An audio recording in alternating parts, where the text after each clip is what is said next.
हम अब स्टार्ट करते हैं अपनी इसकी डिस्कशन को, चैप्टर नंबर 2 को। पहला क्वेश्चन है विच of the following is greater work. तो यहाँ पे हमने यही देखना होता है कि मैग्नीट्यूड किसका ज़्यादा है। वो प्लस में भी हो सकता है, माइनस में भी हो सकता है। यहाँ पे नेगेटिव और पॉजिटिव का कोई चक्कर नहीं होता। अगर वो हमसे कहे ना कि विच of the following is greater positive work या ग्रेटर नेगेटिव वर्क, तो इंक्रीज़ इन एनर्जी और डिक्रीज़ इन एनर्जी की सेंस में भी आए तो फिर भी हम पॉजिटिव और नेगेटिव देखते हैं। लेकिन अगर यहाँ पे सिंपल ये पूछा हुआ है कि कौन सा ग्रेटर वर्क है, तो फिर ये बीटा ऑप्शन ही आएगा, क्योंकि बीटा की जो वैल्यू है वो सबसे ज़्यादा है, -1000 जूल है। तो इसका सही ऑप्शन आ जाएगा बीटा। क्वेश्चन नंबर 2 की अगर बात करें तो 2 के अंदर है the total work done in the figure. अब अगर गौर करें तो ये क्लोज फिगर बन रही है, और क्लोज फिगर बनने के साथ साथ ये भी आपने बात याद रखनी है कि जब हमें ये ना गिवन हो कि फ्रिक्शन है या नहीं है, तो हम आइडियली केस लेके चलते हैं। तो आइडियली फ्रिक्शन नहीं होगी तो क्लोज पाथ के लॉन्ग जो वर्क होगा बच्चों वो ज़ीरो होगा। तो इस वजह से क्लोज पाथ की वजह से, क्योंकि हमारे पास क्लोज पाथ बन रहा है, तो क्लोज पाथ की वजह से जो वर्क होता है, work done along a close path, वो ज़ीरो होता है। तो यहाँ पे इसका जो ऑप्शन आएगा वो डेल्टा आएगा।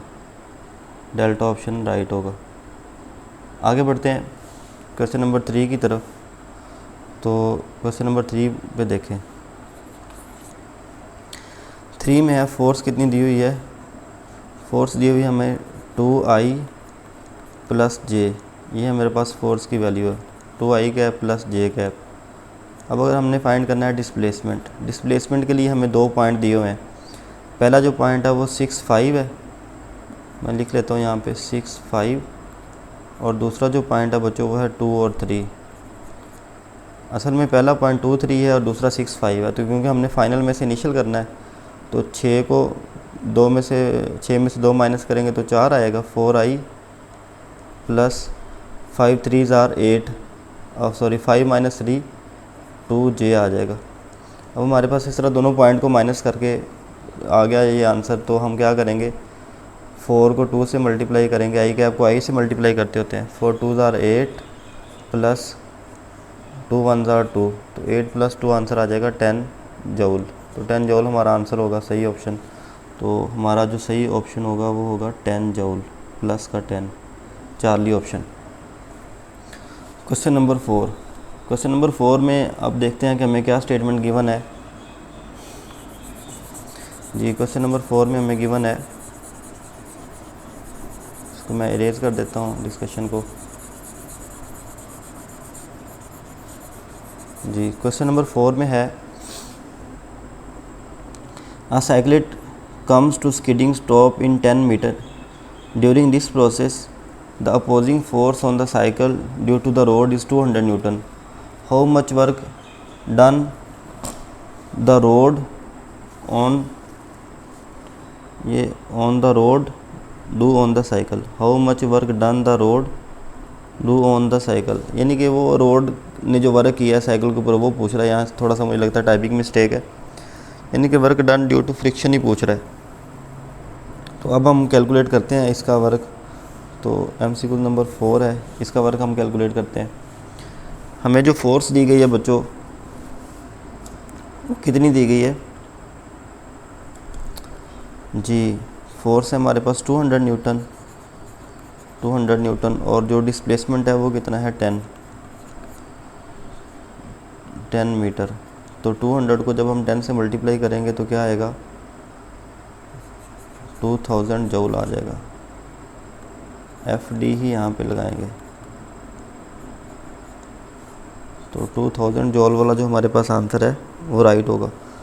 अब क्योंकि ये वर्क ड्यू टू फ्रिक्शन हुआ है, तो हम इसको, क्योंकि प्लस और माइनस का भी यहाँ पे ऑप्शन में मौजूद है कि प्लस लगाना है या माइनस लगाना है, तो लिहाजा हमें -200 लगाना पड़ेगा, क्योंकि ये फ्रिक्शन की वजह से हो रहा है। तो अगर ये प्लस माइनस का ना होता, सिर्फ हमसे वैल्यू पूछी होती, तो हम प्लस का ही लगाते। लेकिन असल में प्रॉब्लम ये आ रही है हमारे पास कि हमसे जो पूछा गया है वो क्या पूछा गया है यहाँ पे क्वेश्चन में है जी, नेगेटिव और प्लस में भी दिया हुआ, तो इस वजह से हमें इसको नेगेटिव वाले को लगाना पड़ेगा। Which of the following type of force can do no work. तो अब ये क्वेश्चन है कि कौन सी फोर्स ऐसी है जो वर्क नहीं कर सकती। तो अब देखते हैं कि पहला ऑप्शन इलास्टिक फ़ोर्स है, ग्रेविटेशनल फ़ोर्स, फ्रिक्शनल फ़ोर्स या सेंटीपिटल फ़ोर्स।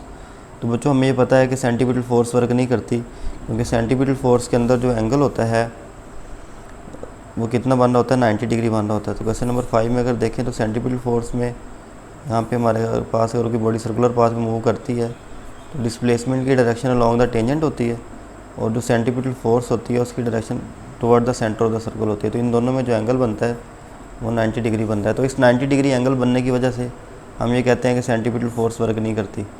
तो लिहाजा इसका जो ऑप्शन हम लगाएंगे वो सही ऑप्शन होएगा, सेंटीपिटल फ़ोर्स। जी, अब हम बात करते हैं क्वेश्चन नंबर 6 की। क्वेश्चन नंबर 6 में देखते हैं क्या है।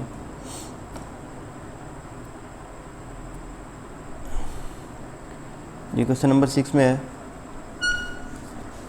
यहाँ पे 5 ही लिखा हुआ है, ये यहाँ पे भी 4 आ रहा है और यहाँ पे फिर 4 आ गया, डबल 4 आ गया। चलें अब हम अगले क्वेश्चन की बात करते हैं।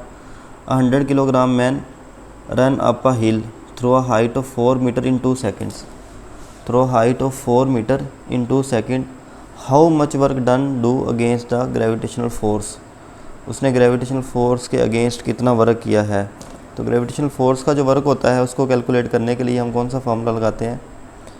यहाँ पे जो क्वेश्चन का नंबर होगा वो अगेन क्वेश्चन नंबर 5 ही मैं दे लेता हूँ जी। वो कितना होगा, mgh, और mgh कैसे कैलकुलेट करते हैं। mgh m कितना है 1100 है, g कितना है 10 ले लेते हैं, और h कितना है 4। तो ये तकरीबन बनता है 4000। लेकिन यहाँ पे अगर हम बात करें ऑप्शन की तो हमें जो ऑप्शन दिए गए हैं वो कौन कौन से हैं। 200 जूल है, 260 है, 500 है, 39। अब यहाँ पे अगर आप चार्ली ऑप्शन पे गौर करें तो चार्ली ऑप्शन में ये दिया हुआ है कि ये 3920 जूल है। अब ये जो 3920 जूल है ये 9.8 को सॉल्व करके लिया गया होगा। तो अगर तो ये पूरा 4000 ही होता तो हम जी की वैल्यू को 10। तो यहाँ पे हमें जी की वैल्यू कौन सी यूज़ करनी है ये भी देख के आइडिया होता है कि इस चीज़ को कि हमने यहाँ पे 9.8 के हिसाब से ऑप्शन दिए हुए हैं, या जो हमें ऑप्शन दिए हुए हैं ऑप्शन हमें 10 के हिसाब से दिए हुए हैं। तो हमें यहाँ देखने से क्या लग रहा है कि जो हमें ऑप्शन दिए हुए हैं वो 9.8 के हिसाब से दिए हुए हैं। तो इस वजह से हमारा जो सही ऑप्शन होगा वो 3920 जूल होगा। MCQ नंबर 5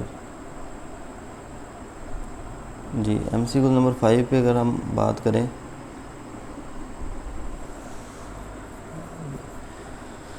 फाइव हो चुका है, अब 6 पे बात करते हैं। MCQ नंबर 6 क्या कहता है। 6, consider the figure which a force effect on a body through a distance d, which value theta work is said to be maximum। अब यहाँ पे ये क्वेश्चन थोड़ा सा समझने वाला है, इस क्वेश्चन को मैं बात कर लेता हूँ कि यहाँ पे हमें जो डिस्प्लेसमेंट है वो इस डायरेक्शन में दिया हुआ है और फोर्स यहाँ लग रही है। तो ये जो एंगल दिया हुआ है थीटा, ये यहाँ पे थीटा दिया हुआ है। अगर मैं इस थीटा को बढ़ाना शुरू करूँ और थीटा को बढ़ाते बढ़ाते 90 कर दूँ तो 90 होने पे क्या होगा कि ये फोर्स और डिस्प्लेसमेंट दोनों सेम डायरेक्शन में हो जाएंगे।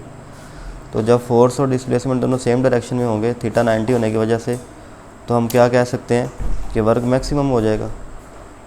तो यहाँ पे हमारे पास जो सही ऑप्शन होगा वो कौन सा होगा, 90 वाला ऑप्शन सही होगा।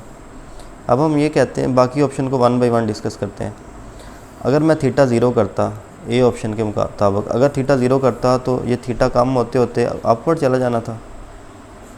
थीटा ज़ीरो होने का क्या मतलब था कि ये थीटा जो है इसकी वैल्यू कम होती होती फोर्स अपवर्ड चली जाती और डिस्प्लेसमेंट इधर में। तो अब थीटा ज़ीरो है लेकिन फोर्स और डिस्प्लेसमेंट में एंगल 90 बन रहा है, तो इस केस में भी वर्क क्या होगा, ज़ीरो। बीटा ऑप्शन तो हमारा सही है।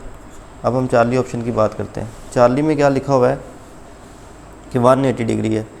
अगर हम इस थीटा को बढ़ाते बढ़ाते 180 करें तो ये फोर्स रोटेट करती करती कहाँ आ जाएगी, डिस्प्लेसमेंट इस डायरेक्शन में, और फोर्स रोटेट होती होती इस तरह। तो अब ये एंगल जो होना था यहाँ थीटा 180 बन जाना था। तो अब फोर्स और डिस्प्लेसमेंट में अगेन कितना एंगल बन रहा होगा, 90 डिग्री। तो इस केस में भी वर्क क्या होगा, ज़ीरो। और अगला जो ऑप्शन है वो कौन सा है, 360 डिग्री। तो 360 डिग्री वाला वही केस होता है जो ज़ीरो वाला होता है। तो इन सारी सूरतों में वर्क ज़ीरो है। लेकिन अगर हम थीटा को बढ़ाते बढ़ाते 90 कर देंगे, 90 करेंगे तो क्या होगा, फोर्स और डिस्प्लेसमेंट में एंगल ज़ीरो बन रहा होगा। तो इस वजह से ये 90 वाला सही ऑप्शन होगा। तो इस चीज़ में कंफ्यूज नहीं होना। अगला जो क्वेश्चन है, for a particular distance how is the work related to time. Work को टाइम के साथ कैसे रिलेट किया जाता है। तो वर्क जो होता है वो इंडिपेंडेंट ऑफ टाइम होता है, क्योंकि वर्क का जो हम फार्मूला पढ़ते हैं W = वो FD होता है, और या फिर इसका हाफ mv² होता है या mgh होता है। तो ये इंडिपेंडेंट ऑफ टाइम होता है। डायरेक्टली प्रोपोर्शनल ऑफ टाइम भी नहीं हो सकता, इन्वर्सली प्रोपोर्शनल भी टाइम नहीं हो सकता। तो ये सारा है। क्वेश्चन नंबर 8 क्या है, a body of mass 15 kilogram is at rest, a force of 10 Newton is applied on it, the work done during second will be. दूसरे सेकंड में कितना वर्क होगा। तो ये फार्मूला हमने आज पढ़ा है, उस फार्मूले में हम बात कर लेते हैं कि कितना वर्क होगा। मैं पहले इसको यहाँ से इरेज कर देता हूँ ताकि हम यहाँ पे अपना फार्मूला अप्लाई कर सकें। जी हाँ जी, अब हम अपने फार्मूला की तरफ बढ़ते हैं, जो हमने फार्मूला पढ़ा था आज। वर्क का बच्चों कौन सा फार्मूला पढ़ा है, n सेकंड के लिए W = f²/2m × 2n-1। इस फार्मूला को यूज़ करेंगे। f² कितना दिया हुआ है, 10, तो 10 का स्क्वायर 100 हो जाएगा, और 2m 2 × मैस कितना दिया हुआ है 15, 2n-1, यानी कि 2 × 2-1। तो हमारे पास ये आंसर आ जाएगा 100/30 × 4-1 3 आ जाएगा। तो ये इससे एक कैंसिल होगा, तो आंसर आएगा 100/10। तो ये हमारे पास आंसर आ जाएगा 10 जूल। तो इसका जो सही ऑप्शन आएगा वो चार्ली ऑप्शन आएगा, 10 joule. Question number 9, a person lowers a water filled bucket connected to a string into a deep well. The work done by the person is positive, zero, negative या downward. तो यहाँ पे जो हमारा work होगा वो work negative होगा। Negative क्यों होगा, इसकी एक छोटी सी सेंस देखें। अब एक इंसान है जिसने बकेट को लोअर करना है, तो उस ये बकेट की जो डिस्प्लेसमेंट की डायरेक्शन है वो डाउनवर्ड होगी, और फोर्स ऑफ ग्रेविटी भी होगी डाउनवर्ड। तो फोर्स ऑफ ग्रेविटी की वजह से और डिस्प्लेसमेंट, इन दोनों की वजह से जो वर्क होगा वो होगा पॉजिटिव, क्योंकि ग्रेविटी भी डाउनवर्ड है और बकेट भी लोअर जा रही है। अभी जो इंसान ने बकेट को होल्ड किया होता है, तो आपको पता है कि वो फोर्स अपवर्ड लग रही होती है, उसने ऊपर फोर्स उसे अपवर्ड फोर्स लगा रहा होता है। असल में वो पुश करता होता है, उस पुश को कम कर रहा होता है। तो ये नहीं होता कि वो फोर्स लगा रहा है डाउनवर्ड उसे कोई फोर्स नहीं लगानी पड़ रही। उसकी फ़ोर्स की डायरेक्शन हमेशा टुवर्ड द आर्म लेनी है आपने, अपने कंधे की तरफ उसकी फ़ोर्स की डायरेक्शन होती है। तो फोर्स अपवर्ड होगा और डिस्प्लेसमेंट डाउनवर्ड होगा, तो इस वजह से इन दोनों में एंगल 180 होगा, तो वर्क 90 होगा। अगर work done due to gravity देखें तो वो पॉजिटिव है। आप इस चीज़ को इस तरह समझ सकते हैं कि अगर work done due to gravity downward, force of gravity downward लग रही है। तो यहाँ पे इस क्वेश्चन को देने का मकसद ये था कि आप वेल वाले भी थोड़े से नेगेटिव हम ऑप्शन लगा चुके हैं। अब हम बात करते हैं अपने MCQ नंबर 10 की। A person hold a bucket of weight 60 newton at a height of 1 meter above the ground. He walked 2 meter along the horizontal path and then climbed at a vertical part of 5 meter. The work done by the holding forces. अब यहाँ पे इस question को भी हम solve करने के लिए वही मेथड यूज़ करेंगे कि आप देखें कि वो जो पर्सन है उसने फोर्स तो वो अपवर्ड लगा रहा है, उसकी फ़ोर्स की डायरेक्शन अपवर्ड है, और वो फोर्स कितनी है, वो फोर्स है हमारे पास 60 न्यूटन, वो अपवर्ड है। अब उसने जो हॉरिजॉन्टल डिस्टेंस कवर करेगा उसके लिए तो वर्क होगा ही नहीं, तो उसने वर्टिकल डिस्टेंस 5 की है, तो जो उसका डिस्प्लेसमेंट है या हाइट है वो 5 ही काउंट होगी। तो 5 को जब हम 60 से ज़रब करेंगे 5 6 हज़ार, तो ये क्या आ जाएगा 30, तो ये 300 जूल वर्क आ जाएगा। नेक्स्ट है, ये भी एक क्वेश्चन आसान सा है कि फोर्स और हमें डिस्प्लेसमेंट दिया और इस केस में हमने इस x की वैल्यू फाइंड करनी है। तो हम डॉट प्रोडक्ट ले लेते हैं। डॉट प्रोडक्ट क्या होगा, 6 2s are 12 minus 2 3s are 6 -3x is equal to 0, क्योंकि उन्होंने क्या कहा हुआ है कि जो वर्क इनका डॉट प्रोडक्ट है वो 0 है, यानी कि वर्क 0 है। वर्क 0 का मतलब यही होगा कि डॉट प्रोडक्ट 0 है। तो अब यहाँ से हमने x की वैल्यू फाइंड करनी है। तो 12 को जब 6 से माइनस करेंगे तो 6 आ जाएगा। 6 - 3x इज़ इक्वल टू 0, तो 6 इज़ इक्वल टू 3x आ जाएगा। तो x बच्चों कितना आ जाएगा, x इज़ इक्वल टू 2 आ जाएगा। तो इसका जो सही ऑप्शन होएगा वो 2 होगा, लिहाजा यही सही ऑप्शन है। MCQ number 12, if the area under the graph is 1/2 FD, then the force performing the work is. अब एरिया जो अंडर द ग्राफ है वो 1/2 FD का मतलब है कि वो जो ग्राफ होगा वो ट्राइंगल बन रहा होगा, यानी कि FD ग्राफ जो होगा, यहाँ सॉरी F लेंगे जी, यहाँ पे हम F लेते हैं, यहाँ F और यहाँ पे D। तो अब जो ग्राफ हो वो एक ट्राइंगल फॉर्म में बन रहा होगा। तो जब भी ट्राइंगल बन रही होती है तो ट्राइंगल में आप देख सकते हैं कि कोई भी ऐसी शेप जो इस तरह की ना हो, कांस्टेंट फोर्स का ग्राफ अपने ध्यान में रखेंगे वो सिर्फ इस तरह का होगा, स्ट्रेट लाइन, फोर्स की वैल्यू कभी चेंज नहीं हो रही। अब इसमें आप देख रहे हैं कि फोर्स की वैल्यू कम हो रही है, तो और कोई भी शेप बन जाए स्ट्रेट लाइन के अलावा तो वेरिएबल फोर्स की ही एग्जांपल होती है जी। अब हम बात करते हैं अपने नेक्स्ट MCQ की, MCQ नंबर 13। तो जी MCQ नंबर 13 पे बात करते हैं। 13 जो MCQ है, a block of mass m is placed at upper end of an inclined plane as shown in the figure. If the inclined plane is found to be frictionless, then what will be the work done by normal reaction and gravity respectively when come to the bottom? अब मैं इस diagram को अगर आपको थोड़ा सा समझाऊँ यहाँ पे, तो आप देख सकते हैं कि जो इस तरह की डायग्राम बनी हुई है, इस डायग्राम के ऊपर जो नॉर्मल रिएक्शन लग रहा होगा वो अपवर्ड लग रहा होगा, और जो डिस्प्लेसमेंट उसका वो इस डायरेक्शन में है।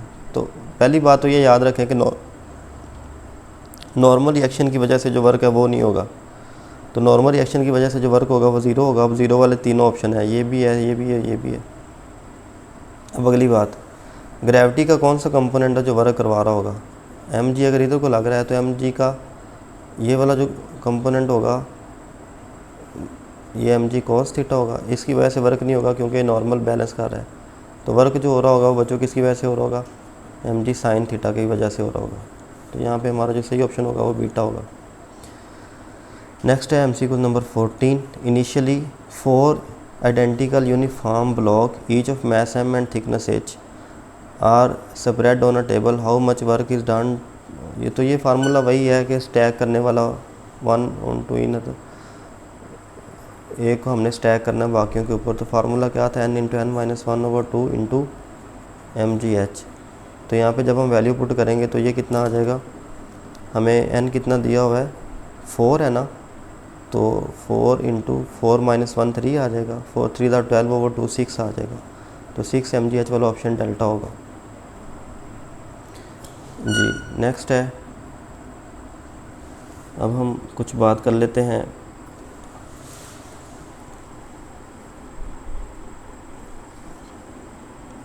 पहले मैं यहाँ से इरेज़ कर लूँ, बार बार इरेज़ करना पड़ता है, जगह थोड़ी है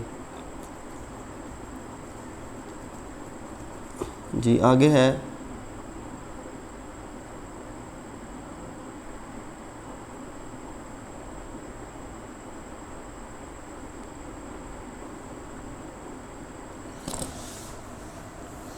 जी। नेक्स्ट हम बात करेंगे MCQ, हमारा है 15 MCQ के ऊपर बात करते हैं। A work is sure to be done a body when. अब यहाँ पे शो हो रहा है, यानी कि लाजमी होना चाहिए। फोर्स लग रही हो तो लाजमी नहीं है कि वर्क हो। इस तरह डिस्प्लेसमेंट कवर हो रहा हो तब भी लाजमी नहीं है कि वर्क हो, डिस्टेंस कवर हो रहा हो। फोर्स और ये हो, वर्क हो सकता है लेकिन लाजमी नहीं है। श्योर का मतलब होगा कि लाजमी है। It experience an increase in energy through mechanical influence. तो एनर्जी में इंक्रीज़ हो या डिक्रीज़ हो, जब भी एनर्जी में डिक्रीज़ होता है तो वर्क होता है। ये वर्क एनर्जी प्रिंसिपल के एग्जांपल है। तो all of these best option नहीं होगा, क्योंकि सी में तो हमें बिल्कुल श्योर है कि वर्क होगा, ए और बी में श्योर नहीं है, इस वजह से ऑल ऑफ दीज नहीं लगाएंगे, तो सी सही ऑप्शन होगा। MCQ नंबर 16 है, A 50 kilogram body is accelerated from rest to 20 meter per second in 10 second. What is the amount of work done? अब यहाँ पे हमने अमाउंट ऑफ वर्क डन को कैलकुलेट करना है, तो किस तरह से करेंगे? आप जानते हैं कि जो वर्क होता है वो बच्चों किसके बराबर होता है? चेंज इन काइनेटिक एनर्जी के बराबर होता है। W is equal to 1/2 m VF square minus VI square.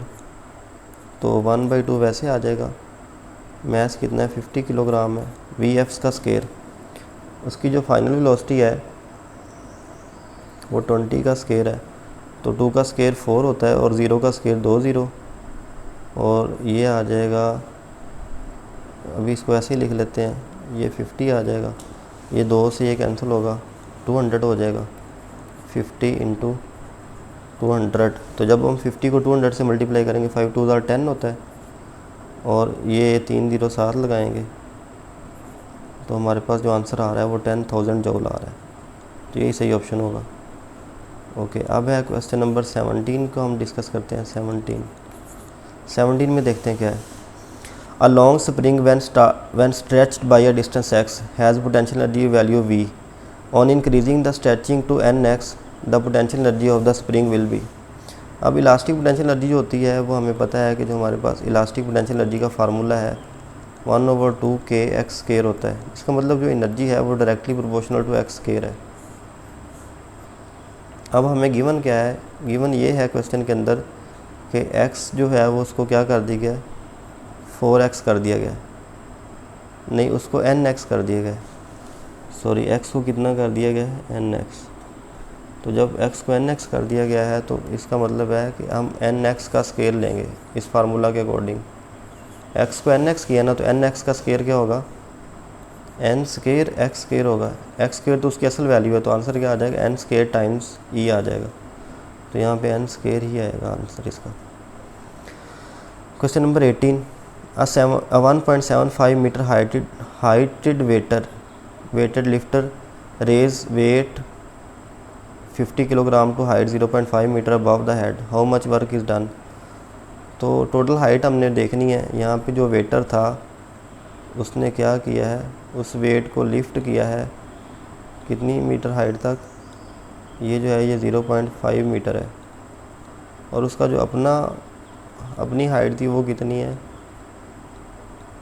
वो है 1.5 मीटर। तो टोटल जो हाइट होगी अगर हम दोनों को ऐड करें तो मेरे ख्याल में 1.75 उसकी हाइट अपनी है। इसको मैं दोबारा लिख लेता हूँ, इसकी हाइट है कितनी, 1.75, तो ये 2.25 बन रही है। तो हाइट हमारे पास 2.25 आ गई, तो mgh अप्लाई करें। m कितना है उसका, जी m है कितना, 50 किलोग्राम है, g 10 है, और हाइट कितनी है 2.25, तो ये 500 आ जाएगा। इन दोनों को मल्टीप्लाई करेंगे तो 500 को जब हम डबल करेंगे तो ये कितना बनता है, 1000 बनता है, और 0.25 वैसे 1000 के करीब वाला आंसर कौन सा होगा, 1125 वाला आंसर होगा।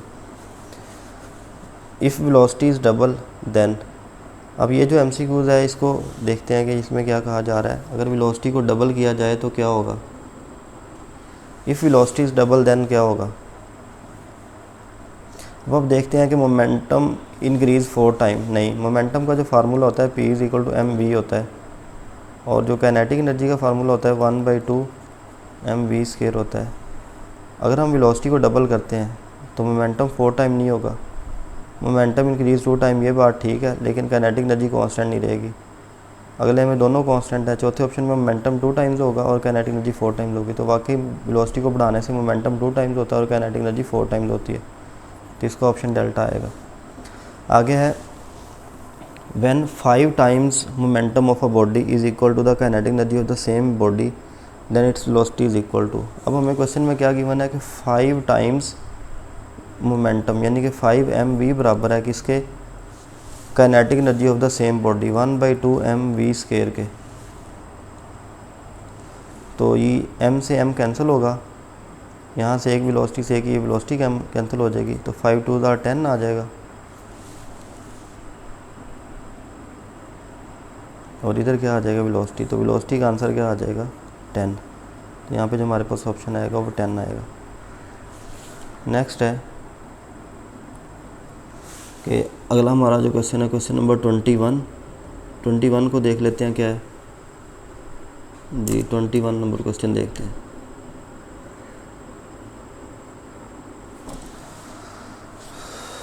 Question number 21, a car X is traveling at half speed of car Y and mass of car X is twice as compared to the mass of car Y। तो अब हम लिख लेते हैं कि कहना क्या चाह रहे हैं। अगर हम कार X की बात करें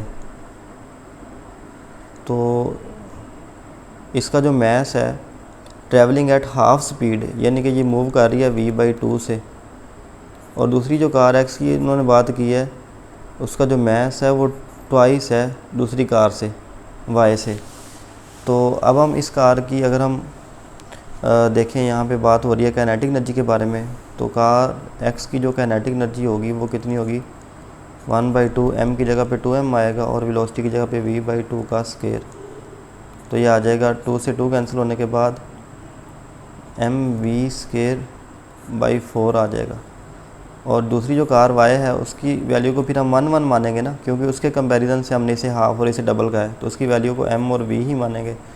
तो उसकी जो काइनेटिक एनर्जी होगी वो क्या होगी 1/2 mv²। अब आप इन दोनों में ज़रा कंपैरिजन करें, कार X की एनर्जी में और कार Y की एनर्जी में कंपैरिजन अब हम करते हैं।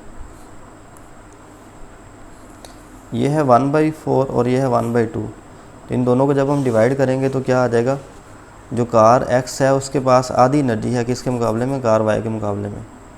तो car X has half energy as that of car Y।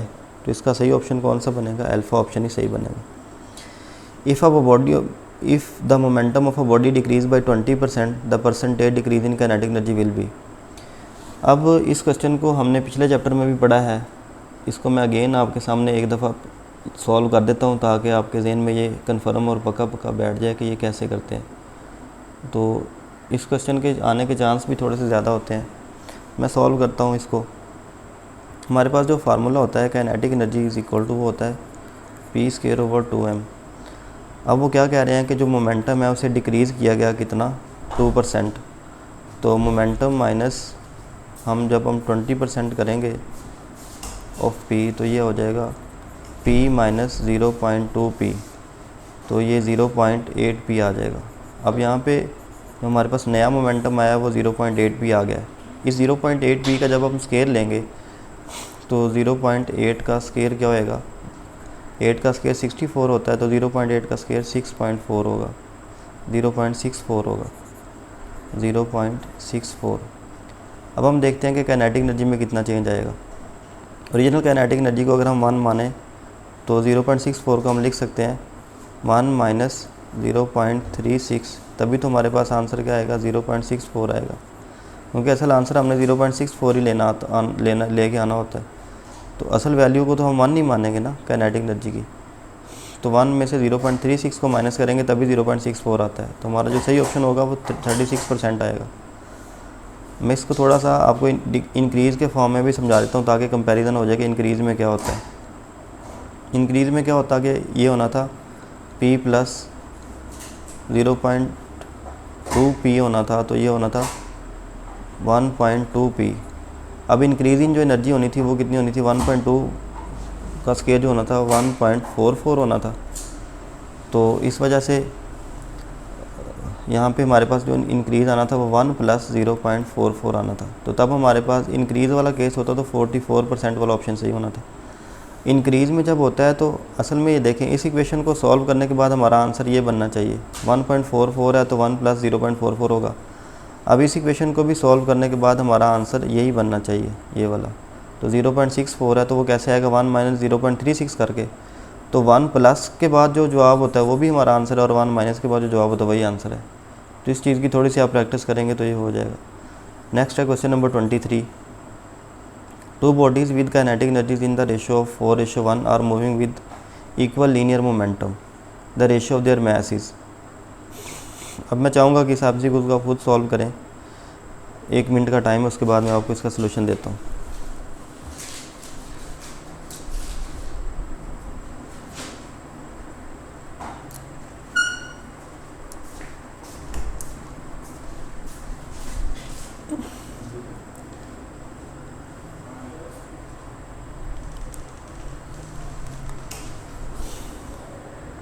जी बहुत ही सिंपल सा MCQ है ये, इसको मैं आपको सॉल्व करवाता हूँ।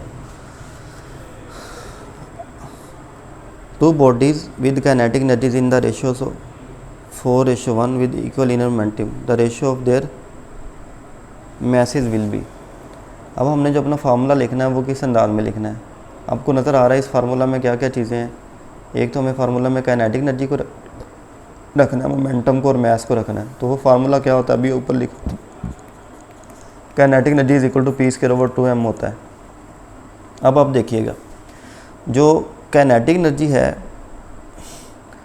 उसका हमने रिलेशन निकालना है किसके साथ, मैस के साथ, क्योंकि मोमेंटम क्या कहा हुआ है, to bodies have with kinetic energy in the ratio, kinetic energy में रेशियो दी हुई है, इक्वल मोमेंटम है, तो मोमेंटम को आप ख़त्म करें तो kinetic energy 1 ratio kinetic energy 2, mass के साथ क्या रिलेशन है, m2/m1। अब काइनेटिक एनर्जी में जो रेशो दी हुई है 4:1 है, 4:1 जो आंसर आ रहा है वो m2/m1 का आ रहा है। जब से हमसे जो पूछा गया है वो कौन सा पूछा गया है, हमसे m2/m1 नहीं पूछा गया, हमसे m1/m2 पूछा गया है। तो इसका आंसर क्या आ जाएगा, 1:4। तो इसको एहतियात से काम करना है। बाज़ का तो आप आंसर सही निकाल लेते हैं लेकिन एंड पे थोड़ा सा उसे फिनिशिंग नहीं कर पाते, तो फिनिश उसको सही करेंगे तो ही आपका आंसर सही होगा। तो इसका आंसर डेल्टा होगा। हालांकि 4:1 भी दिया हुआ है, तो अगर हम देखते इससे 1 सेकंड पहले देखते तो हम 4:1 लगा देते, लेकिन थोड़ा सा अगर हम ज़्यादा सोच लेंगे, थोड़ा सा तो अमल से काम करेंगे तो हमारा आंसर सही हो जाएगा। A force of 6 newton act horizontally on a stationary mass of 2 kilogram for 4 second, the kinetic energy in joule is. अब यहाँ पे हमें फोर्स दी हुई है, मास दिया हुआ है और टाइम दिया हुआ है, तो काइनेटिक एनर्जी कैसे फाइंड करें। तो काइनेटिक एनर्जी फाइंड करने का बहुत ही सिंपल सा फार्मूला है। इसके लिए हम क्या यूज़ करेंगे, kinetic energy is equal to, सोचें कौन सा फार्मूला होगा, बहुत ही सिंपल सा फार्मूला है, F²T²/2m। अब ये फार्मूला आपने अभी जहाँ मैंने आपको बताया था कि 4 सेकंड आ जाए या आफ्टर 4 सेकंड आ जाए, तो जब भी टाइम दिया हो तो हमें यही वाला फार्मूला लगाना है। इन nth के लिए यही फार्मूला F²/2m के साथ 2n-1 आ जाता है और इसके साथ T² आता है। तो सिंपल है, इसमें वैल्यूज़ पुट करें, F कितना है, 6 का स्क्वायर 36 हो जाएगा, T² है 4 का स्क्वायर 16 हो जाएगा, और 2m है 2 2 ज़ार 4 हो जाएगा।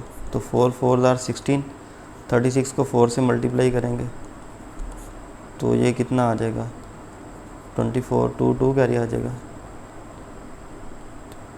और 144। तो ये सही हो, 4 ऑप्शन आ रहा है इसका। तो ये पहला पेज मैंने यहाँ पे सॉल्व कर दिया है, आपका हमारा आधा काम हो चुका है। इसका आप स्क्रीनशॉट भी ले सकते हैं कि कौन कौन से इनके आंसर आ रहे हैं।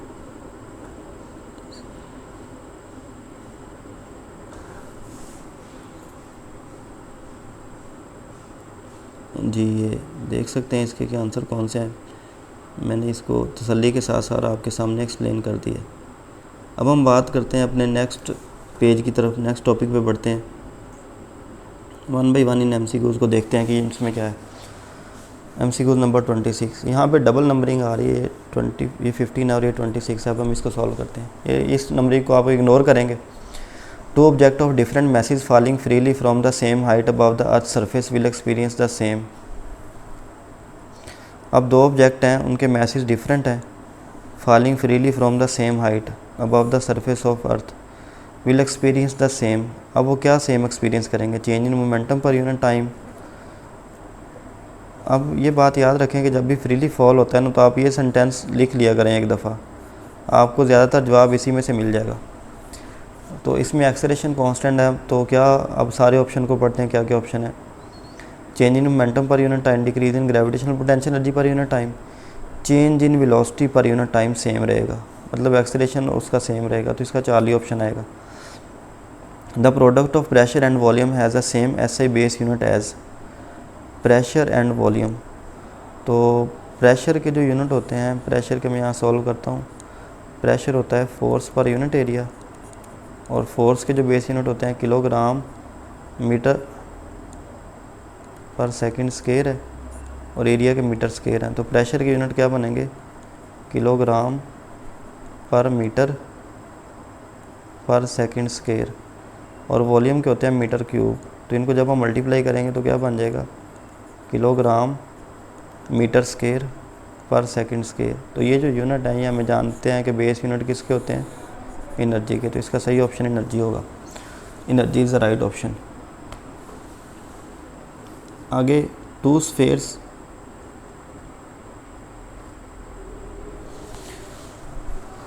MCQ number 7, two spheres of same size same mass is 5 kilogram and other of mass 50 gram are dropped simultaneously from a tower. When they are about to touch the ground, they have the same. जब वो ground को touch करने वाले होंगे तो उनका same क्या होगा, काइनेटिक एनर्जी होगी, मोमेंटम सेम होगी, सेंट्रीपिटल एक्सेलरेशन। तो अगेन वही बात है कि उनका एक्सेलरेशन सेम होगा, क्योंकि उनके मैसेज लहदा इस वजह से मोमेंटम और काइनेटिक एनर्जी सेम नहीं हो सकते, और पोटेंशियल एनर्जी भी सेम नहीं हो सकती क्योंकि उनके मैसेज लहदा है। What will be the speed of an electron having energy 18.2 into 10⁻⁻17 joule. तो यहाँ पे उसकी काइनेटिक एनर्जी दी हुई है 18.2 into 10⁻⁻17 is equal to 1/2 mv²। ये उसकी काइनेटिक एनर्जी दी हुई है। तो अब हमने यहाँ से इसकी वेलोसिटी फाइंड करनी है। तो उसका जो मैस है वो कितना दिया हुआ है, मैस ऑफ इलेक्ट्रॉन हमें पता होता है 9.1 होता है। तो इसको मैं फर्दर अगर सॉल्व करूँगा तो मैं क्या करूँगा, 18.2 को इसके मैस 9.1 पे डिवाइड कर देता हूँ, और ये जो 2 इधर डिवाइड हो रहा था ये 2 इधर आके मल्टीप्लाई हो गया, और इंटू 10⁻⁻17 ये है, और प्लस 31, ये देखें 9.1 इंटू 10⁻⁻31 होता है तो ऊपर आके प्लस 31 हो जाएगा, इधर आ जाएगा v²। तो इसको जब हम फर्दर सॉल्व करेंगे 9.1 को इसके साथ तो ये तकरीबन 2 आ जाता है, 2 2 4 आता है। इधर आप देख रहे हैं कि v² है, तो जब हम स्क्वायर रूट लेंगे दोनों तरफ तो 4 का स्क्वायर रूट 2 आ जाएगा। और अगर पावर को आप सॉल्व करेंगे -17 प्लस 31, तो इसका जो आंसर आएगा आपके पास 31 माइनस 17 करने के बाद वो 14 आएगा। तो 14 का स्क्वायर रूट लेंगे तो पावर 7 ही आएगी। तो ये ऑप्शन सही बन रहा है। अ car is driven along a level road. अब यहाँ पे आप नंबरों से परेशानी होंगी, 19 नंबर ये फेक नंबर दिए हुए हैं, ये तो नंबर कुछ और आते हैं। A car is driven along a level road, the total energy input from the petrol is 60 kilo joule and the car waste 45 kilo joule of energy, how much energy is efficient in is the car. हमने ये बताना है कि वो कितनी energy efficient car है। तो जी इसकी परसेंटेज हम कैसे निकालते हैं, तो इसको सॉल्व जब हम करेंगे यहाँ पे इधर सॉल्व कर लेते हैं कि आउटपुट जो है वो उसका 60 माइनस 45 है, 60 माइनस 45, तो ये आंसर आ रहा है 15 डिवाइडेड बाई उसकी टोटल एनर्जी थी 16, तो ये 1/4 आता है, तो ये बनता है 25%। तो इसका जो सही ऑप्शन होगा वो 25% होगा। From which source would the release of energy be affected by the change in earth gravitational field. Hydro electric energy है, ये फेडरल की उसका वो है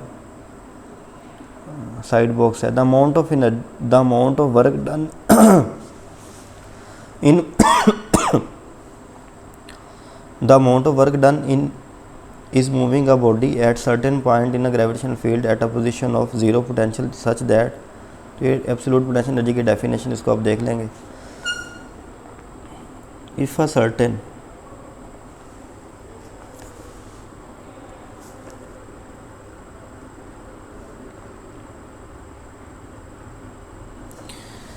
MCQ नंबर यहाँ पे जो नंबरिंग है वो आपके 22 ही होगी। If a certain force act on object and change its kinetic energy 65 joule to 130 joule, then work done by the force will be. अब जो वर्क होता है वो किसके बराबर होता है? चेंज इन काइनेटिक एनर्जी के बराबर होता है। तो अब उसमें एनर्जी में कितना चेंज आया है? 130 माइनस 65। तो इसको जब आप सिंपल सॉल्व करेंगे तो आंसर भी कितना आएगा? 65 ही आएगा। तो इसका बीटा ऑप्शन सही है। When a conservative force does positive work on the body then potential energy of the body. जब कोई कंजर्वेटिव फोर्स पॉजिटिव वर्क करती है तो उसकी पोटेंशियल एनर्जी क्या होती है? इंक्रीज़ होती है। पॉजिटिव वर्क जब होगा तो पोटेंशियल एनर्जी क्या होगी?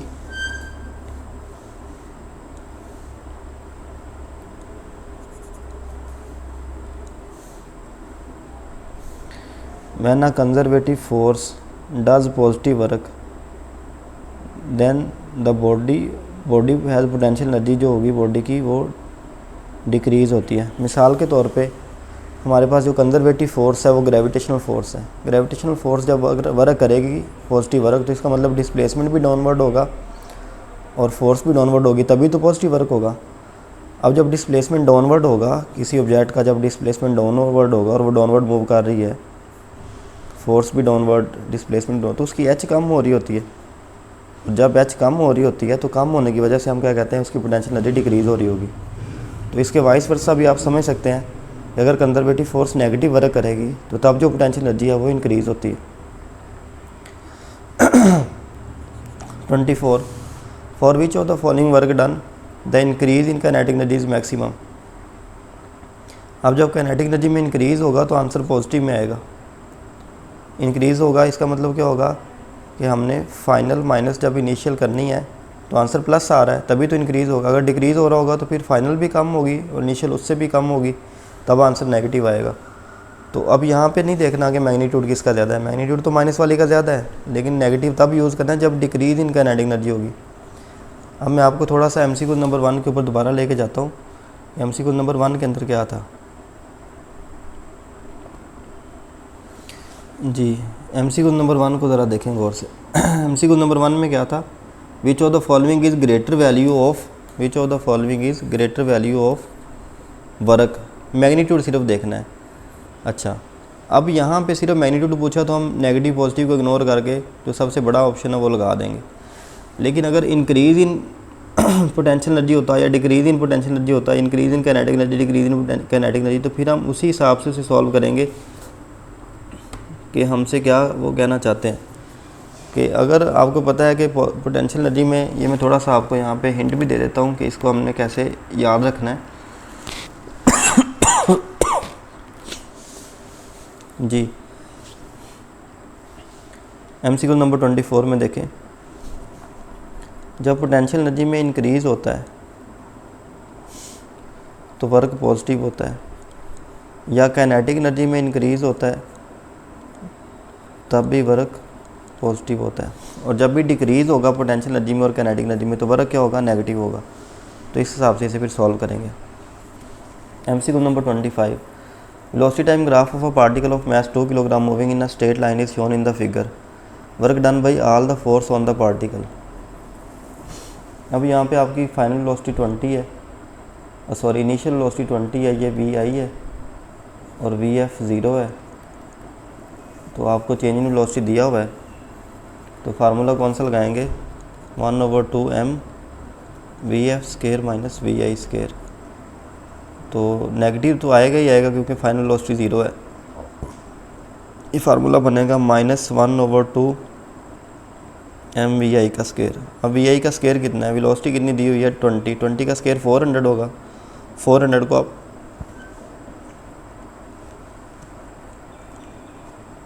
यहाँ पे 1/2 है माइनस, और मैस कितना है?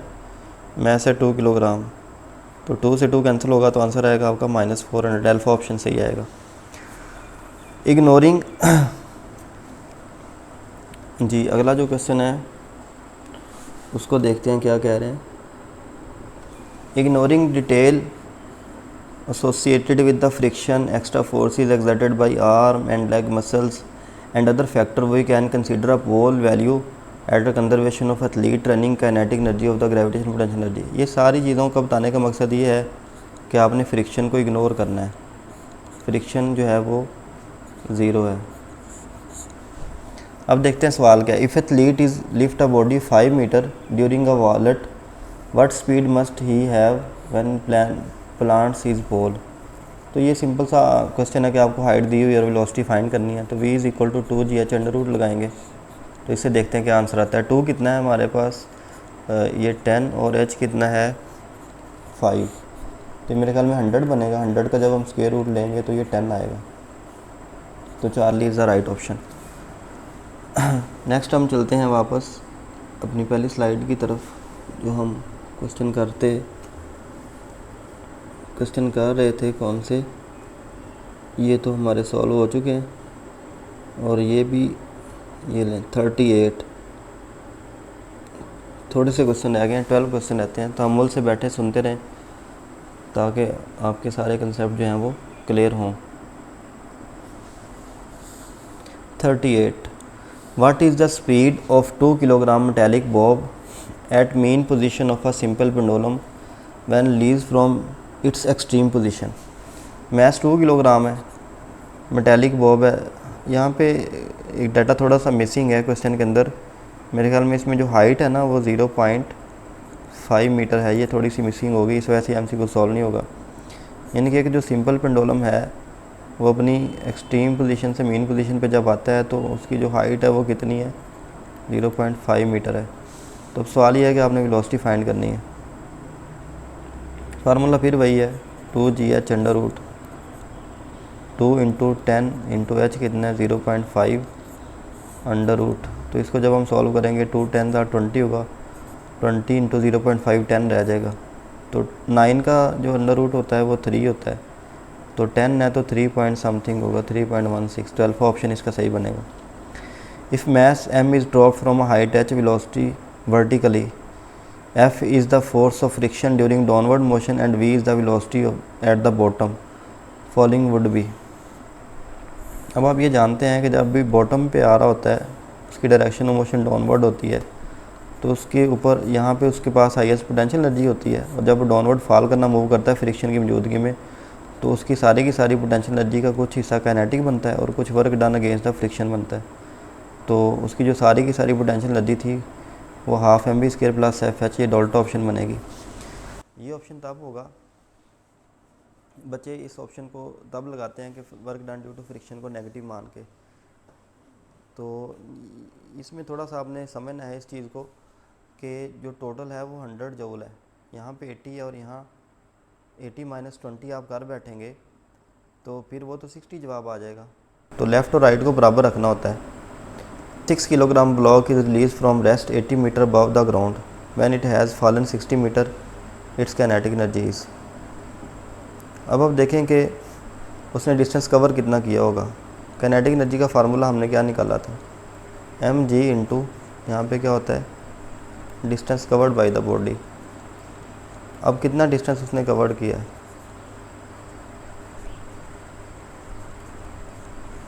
जी mg वैल्यू पुट कर लें 6 इंटू 10, उसने कवर किया 80 से वो 60 पे आया है। When it has fallen 60 metre, 60 metre उसने कवर किया है, तो यहाँ पे 60 ही आएगा। तो जब हम यहाँ से 100 आ रहा है तो जी को अगर आप 9.8 यूज़ करेंगे तो आंसर आपका अप्रोक्सीमेटली 3500 आ जाएगा।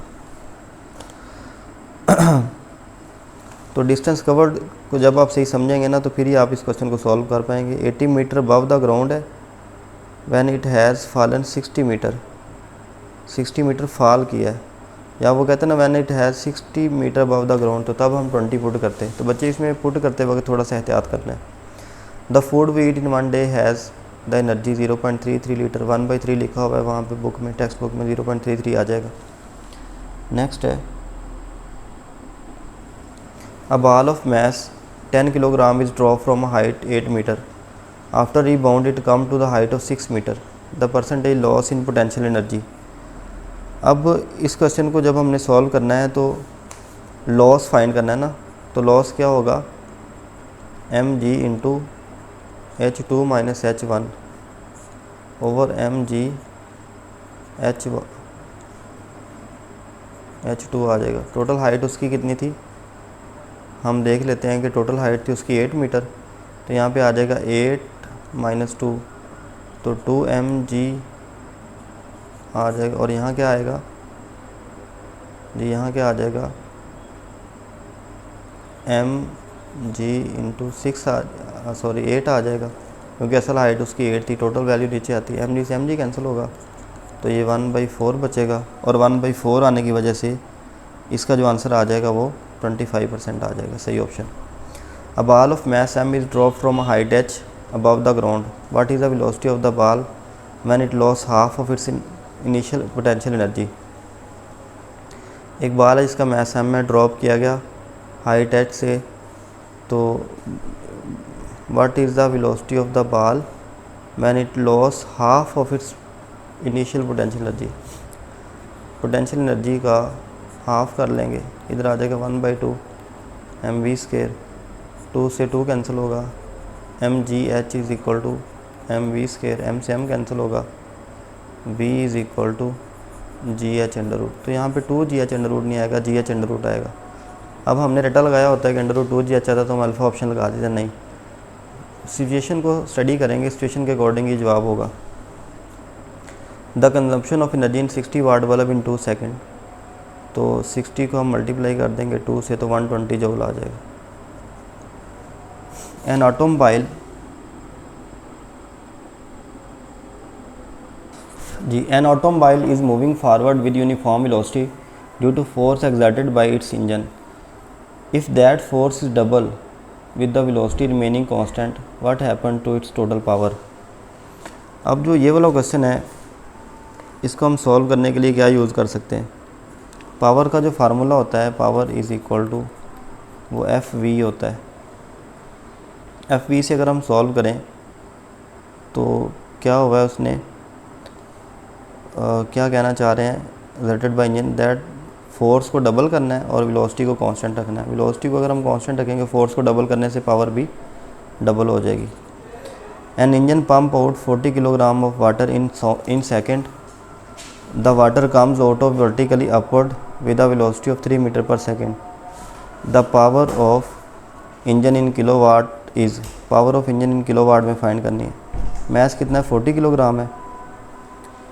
तो यहाँ पे भी हम क्या करेंगे, इन सेकेंड है, water come out vertically with a velocity of 3 metre per second, the in power, तो यहाँ पर water in second, the water comes out of vertically upward. जब भी अपवर्ड वाला केस आएगा तो हम mgh निकाल लेंगे।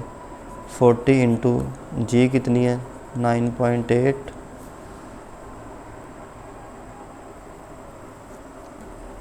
The water come out vertically upward with the velocity of 3 metre per second.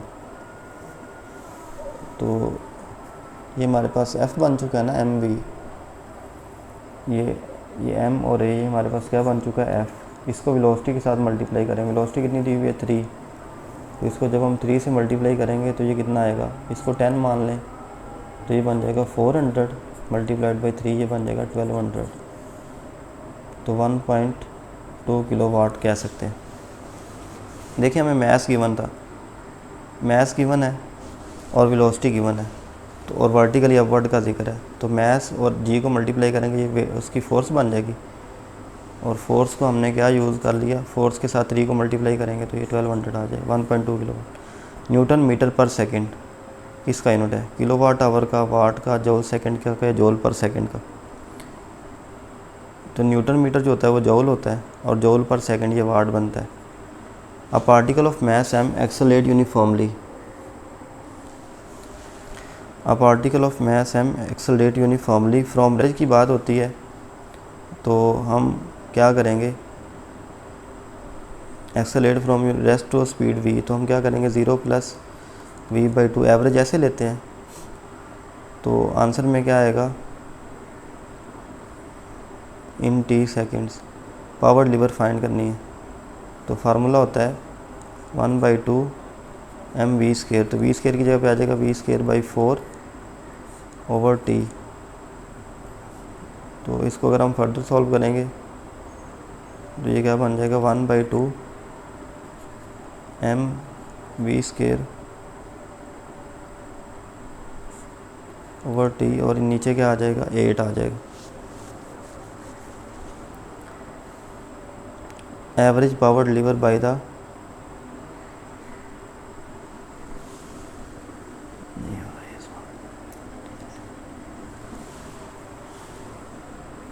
जी। अब क्वेश्चन नंबर 29 की तरफ बढ़ते हैं। Particle of mass m accelerate uniformly from rest to speed v in t second, what is average power. तो average power जो होगी initial power plus final power divided by 2 होगी। Initial power जो है हमारे पास वो कितनी है, एक्सेलरेट फ्रॉम रेस्ट, वो रेस्ट की थी, तो 0 प्लस 1/2 mv²।